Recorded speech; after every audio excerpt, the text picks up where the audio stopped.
Students, whatever homework is given to you, you have to submit it on the very next day between 8 am to 1 pm to the given WhatsApp number, and it is compulsory to submit your homework as your attendance will be marked on the basis of your submission.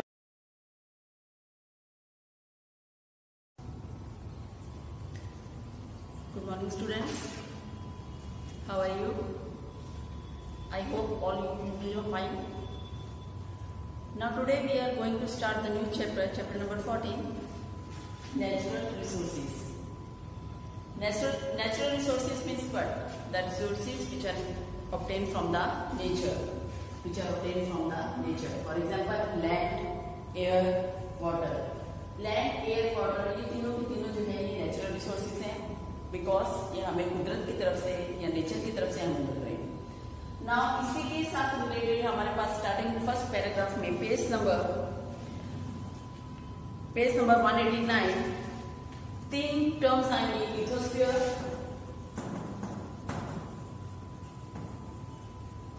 Hydrosphere and atmosphere.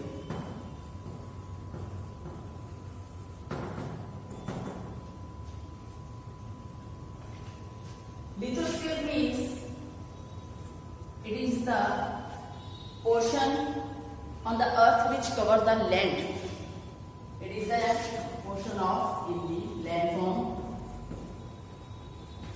Hydrosphere means it is the portion on the earth which is covered with water. Near about 75% of earth is covered with water. And atmosphere is the layer of air which cover the earth.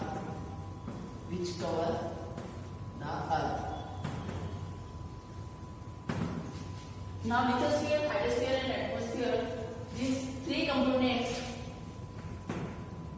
they interact with each other and make biosphere. This is the general concept. Now come to page number 14.1, the breath of life. अभी हम लोग इनको एक एक करके discuss करेंगे. Number first is air. You know that the air is very essential for our life. Without air we cannot live. Without air organisms cannot take the respiration process. They cannot take the transpiration process, or they cannot take any cellular activities. अब air जो है हमारे लिए क्यों जरूरी है? Air सबसे पहले एयर का कॉन्सेप्ट हम लोग क्लियर करेंगे. Air is a mixture of so many gases. Air is a mixture of so many gases. For example oxygen, nitrogen, sulphur, carbon dioxide and water vapours.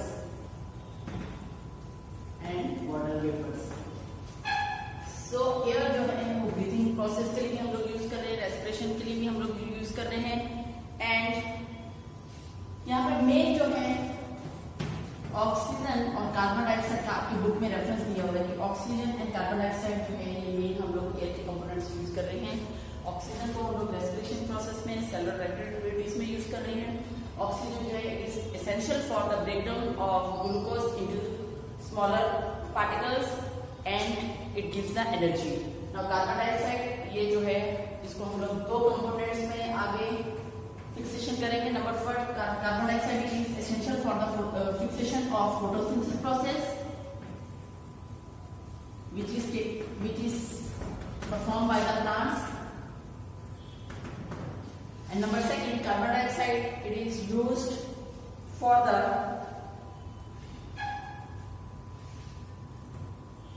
marine animals.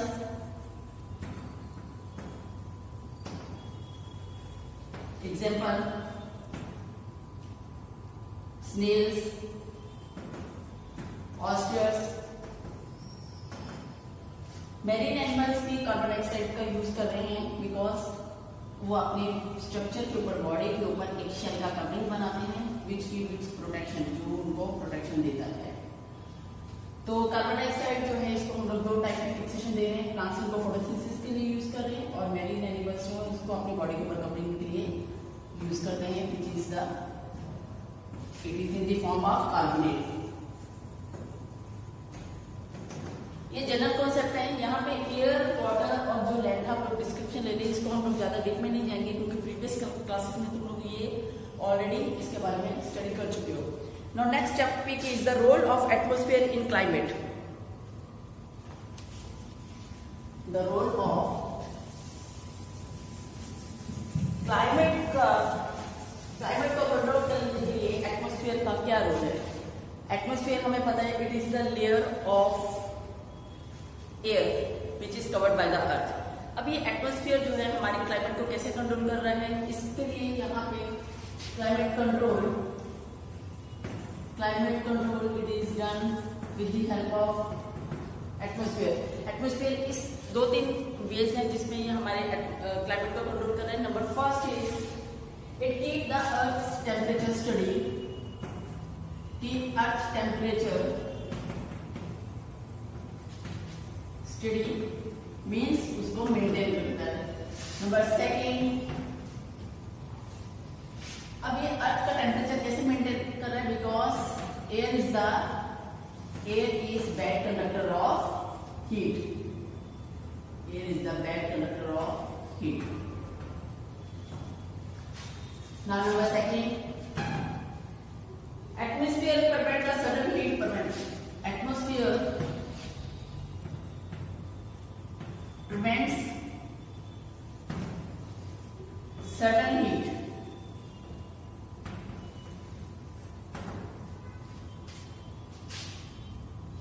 during the daytime.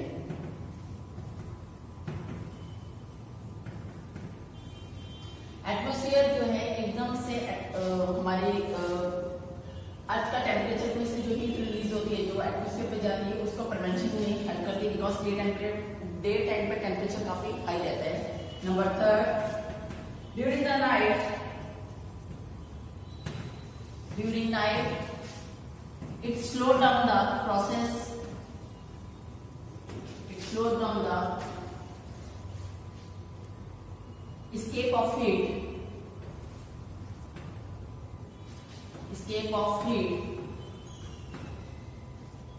from अर्थ से heat निकल के ऊपर outer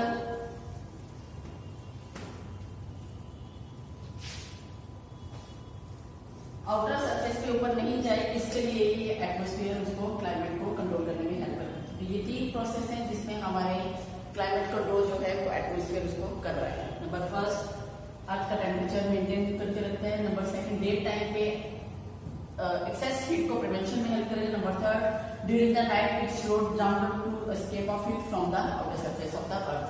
now come to the next topic, the movement of air is called wind. Next topic is wind.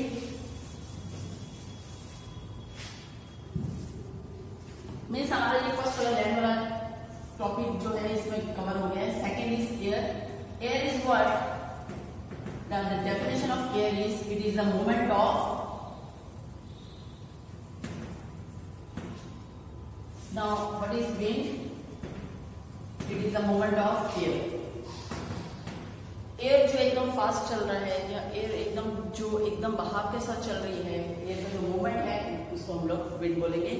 Page number 190 पे आपका ये 14.1.2 the movement of air is called the wind. आप लोगों ने डे टाइम पे देखा होगा कि समर सीजन में हॉट ब्रीज जो है वो फ्लो करती है, विंटर टाइम पे जो कूल क्लाइमेट रहता है एयर का वो भी हम लोगों ने ऑब्जर्व किया है। तो ये डिफरेंट टेम्परेचर क्यों है, because it is due to the different temperature of the earth. तो यहाँ पे इतना जो है अर्थ का जो टेम्परेचर है, यहाँ से रेडिएशन आ रहे हैं, रेडिएशन आने के कारण अर्थ का टेम्परेचर जो है सन का जो है रेडिएशन नीचे फॉल करेगा, अर्थ का टेम्परेचर इंक्रीज होगा। इंक्रीज होने के बाद यहाँ पे हॉट वेव्स जो है वो एटमॉस्फेयर पे रिलीज हो जाएंगी इन द फॉर्म ऑफ एयर। तो मूवमेंट ऑफ एयर में इतना ही है हमारे पास। नेक्स्ट आ रहा है बेटे रेन। ये जनरल कॉन्सेप्ट है इसलिए इसको हम लोग इतना डीप में नहीं करेंगे। मेन चैप्टर हमारा जो मेन टॉपिक है वो आगे स्टार्ट होंगे। रेन, ये भी तुम लोगों ने प्रीवियस क्लासेस में पढ़ा होगा। रेन का फॉर्मेशन जो है वो 3 स्टेप्स में है। Number first is called evaporation. Rain, इसको हम लोग 3 स्टेप्स में लेंगे कि रेन का फॉर्मेशन कैसे है। Number first evaporation, Number second is condensation, and number third is precipitation.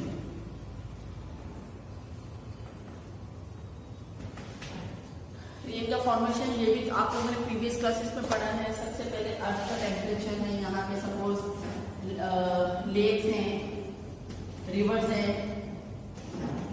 यहाँ से due to the heating process of sun जो है उसकी रेडिएशंस आ रही हैं, it comes towards the earth. यहाँ पे जितना भी वाटर वाला है, रिवर्स है, पॉन्ड्स है, सी है, इट गेट्स इवेपोरेटेड। इवेपोरेशन होने के बाद कहाँ जाता है, जाएगा, it goes to the atmosphere.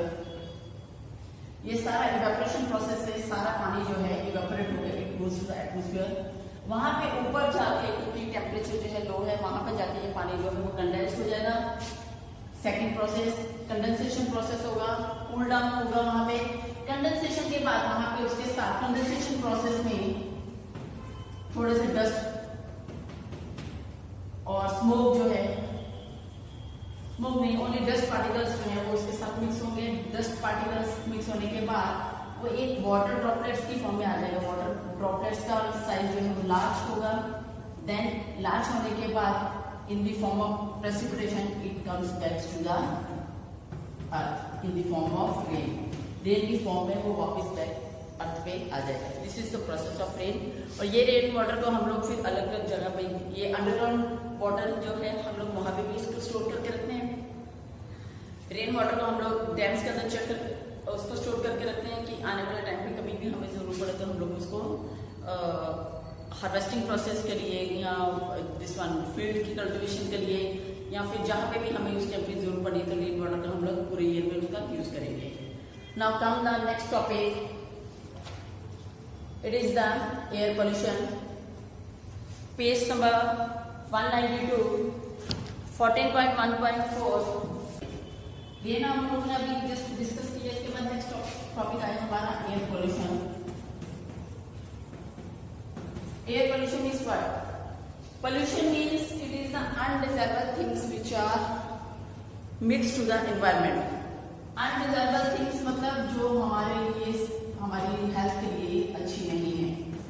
Undesirable objects और undesirable things which are mixed to the environment and which cause to the damage to the air. Air के अंदर हमें पता है ऑक्सीजन है, कार्बन डाइऑक्साइड है, तो ये जितने भी गैसेस हैं उसके अंदर ये सारे अनडिजायरेबल पार्टिकल्स सारे मिक्स हो जाएंगे और एयर को पोल्यूटेट कर देंगे। ये भी जनरल टॉपिक है, तुम लोगों ने आप प्रीवियस क्लासेस में तुम लोग स्टडी कर चुके हो। एयर पोल्यूशन, इसके कॉजेज क्या है? What are the causes?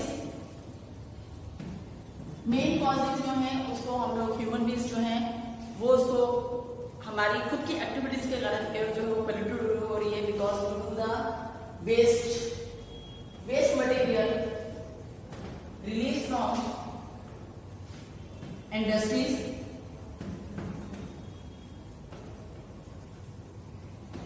in the form of smoke,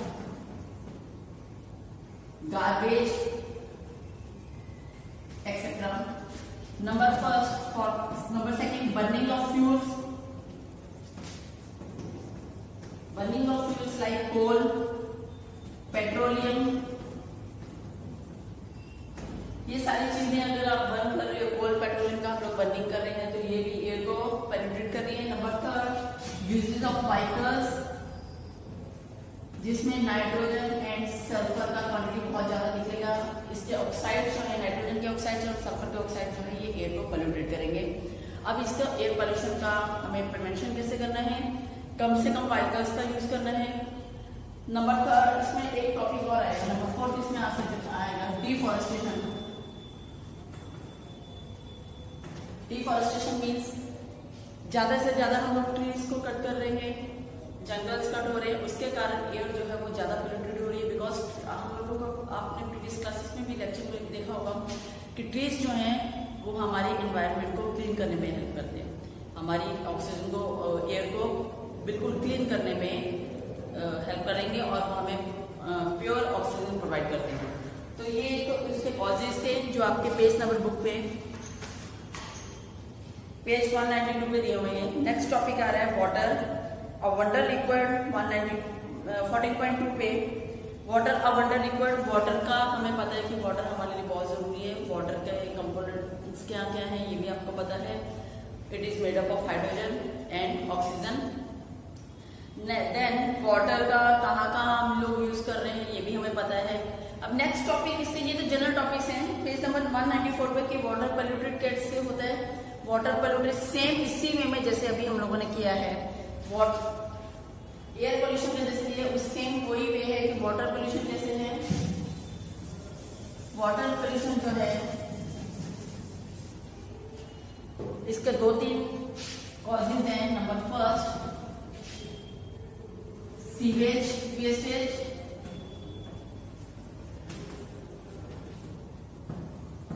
use of fertilisers and pesticides. Number third waste material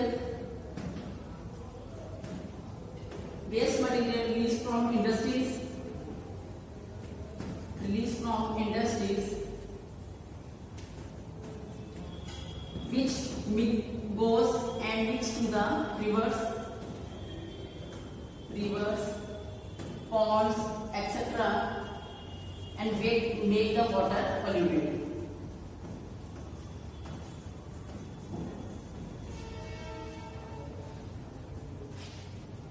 ये आपके पेज नंबर 194 पे है। वाटर के कॉजेस यहाँ पे मैंने आपको एक्सप्लेन किया। सीवेज का वेस्टेज जो है अगर वो वाटर के साथ मिक्स हो रहा है तो उसको पोल्यूटेड करेगा। गार्बेज हम लोग जो फेंक रहे हैं उससे पानी वाटर जो है पोल्यूटेड होगा। फर्टिलाइजर्स और पेस्टिसाइड्स का अगर स्प्रे हो रहा है कहीं पे भी, अगर उसका पानी जो है वो रिवर्स और पॉन्ड्स के साथ मिक्स हो रहा है तो पानी पोल्यूटेड हो जाएगा। Number third waste material release from the industries, it goes and mix with the ponds etcetera, वो उसको पोल्यूटेड करेगा। ये सारे फैक्टर्स थे। अब यहाँ पे page number 195 14.3 mineral rich in soil. Mineral rich in soil, यहाँ पे हमारा सॉइल का कंपोनेंट के बारे में हम लोग याद डिस्कशन करेंगे। सॉइल सबसे first one, now mineral rich in soils, it means soil is a very important source for the living organisms. How the soil is formed, ये हम लोग बाद में डिस्कस करेंगे। सबसे पहले ये देखते हैं कि mineral rich in soil means what। mineral rich in soil means soil के अंदर बहुत सारे मिनरल्स हैं जो प्लांट्स जो है अपने एज ए न्यूट्रिएंट्स भी यूज करते हैं। Plants use as a nutrients.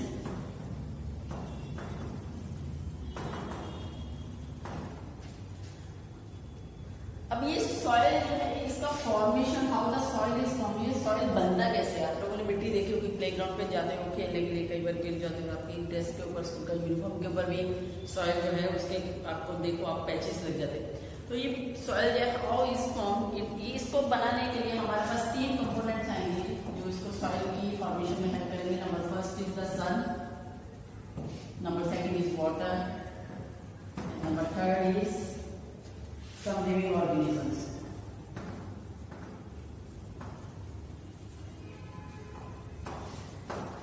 Number first sun. अब सॉइल का फॉर्मेशन क्या ध्यान से देखते हैं कि for example this is the bigger size rocks.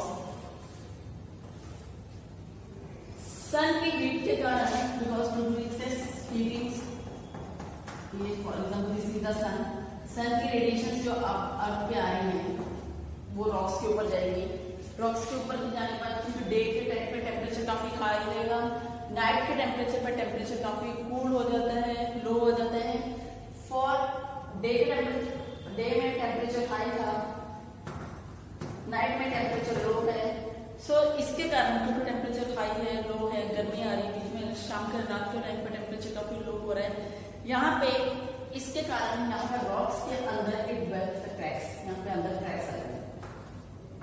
Cracks आने के कारण वो छोटे छोटे पार्टिकल्स में टूट जाएंगे, which form the soil, और से soil। ये फर्स्ट फैक्टर था। सेकेंड वाटर, वाटर मीन्स कहाँ, अब ये पानी कहाँ से आया, पानी फॉर एग्जाम्पल रेन वाटर है, यहाँ कहीं पे वाटर लॉग्स हैं,